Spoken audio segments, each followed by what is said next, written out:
ცოცხალ ჯაჭვს შეკრავენ დღეს ბათუმელებით, ზუსტად 3 საათზე ზღვისპირა ქალაქის ცხოვრებლები ქალაქის 5 მთავარ ლოკაციაზე შეკრავენ ცოცხალ ჯაჭვს და ამ ფორმით კიდევ ერთხელ დააფიქსირებენ პროტესტს არალეგიტიმური ხელისუფლების ანტიდემოკრატიული პოლიტიკის წინააღმდეგ, რა ხდება ბათუმში, სადაც ერთი თვეა უწყვეტი პროტესტი მიმდინარეობს, ამას თეა ვაშალომიძე გვეტყვის ახლა პირდაპირ ეთერში.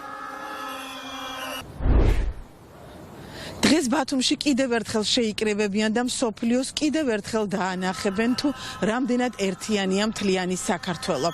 ვისთვის და რისთვის ვიბრძვით ჩვენი მომავალი ევროკავშირია. ზუსტად 3 საათზე ზღვისპირა ქალაქში შეიკრიბებიან ბათუმელები და კიდევ ერთხელ ხმამაღლა იტყვიან თავიანთ სათქმელს. უამინდობის მიუხედავად ბათუმში დღეს 3 საათზე ბევრ ადამიანს ელოდებიან.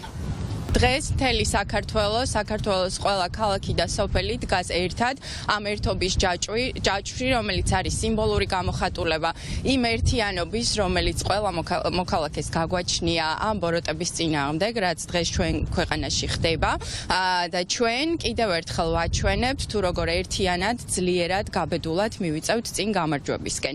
ამიტომ ყველას მოვუწოდებ, რომ დღეს 15 საათზე უფრო ადრეც მობრძანდნენ ბათუმის ბულვარში, სადაც ერთმანეთს ხელს ჩაუკიდებთ ყველა ის ადამიანი, ვისაც საქართველო გვიყვარს. დღეს ჩვენ ქართველმა ერმა ერთხმად გადავწყვიტეთ, რომ 28 დეკემბერს ერთობის ჯაჭვის პერფორმანსით გამოგვეხატა ჩვენი ერთიანობა, ჩვენი მხარდაჭერა და ჩვენი მთავარი სათქმელი, რომ ჩვენ არანაირად არასდროს არ დავივიწყებთ ჩვენს წარსულს, ვიზრუნებთ ჩვენს აწმყოზე და აუცილებლად დავიცავთ იმ მომავალს, რომელიც ცხადია აუცილებლად იქნება ევროკავშირი და დღეს ბათუმში 5 ლოკაციაზე დავდგებით ბათუმელებით ერთხმად და ჩავკიდებთ ხელებს იმისთვის, რომ ვიყოთ ამ პერფორმანსის თანამონაწილენი.